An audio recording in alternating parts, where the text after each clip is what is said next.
Ministri i Brendshëm Panço Toshkovski thotë se në rastin e tragjedisë në Koçan kanë vepruar në mënyrë jo selektive dhe pa hezitim, gjë që sipas tij ka rezultuar me ngritje të padive të vjetra të akuzuarve në mesin e të cilëve funksionarë të kaluar dhe të tashëm.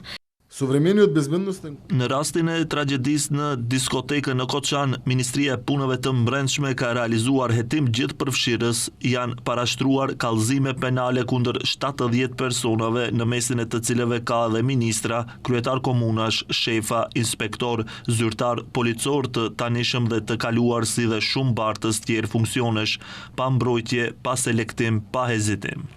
Po ashtu ndal edhe te rasti aditiv, që ka të bëjë me dyshime për keq përdorime në kombinatin e minierave dhe energjetikës Manastir, në të cilin janë të përfshirë 23 persona, e së fundmi në zgjerimin e hetimit për këtë rast dyshohet të jetë përfshirë edhe kryetarja e Komisionit Antikorrupsion.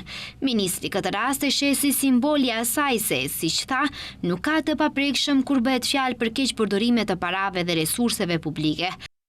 MPB nuk është më institucion i mbyllur, por tani MPB po punon krah për krah me qytetarët. Siguria nuk është privilegj, ajo është themel i çdo shoqërie. Pa ta nuk ka as ekonomi, as drejtësi, as zhvillim. Pikërisht për tragjedinë në Koçan, partitë opozitare kanë kërkuar dorëheqjen e ministrit Toshkovski, sepse sipas tyre hetimet dhe arrestimet janë bërë në mënyrë selektive.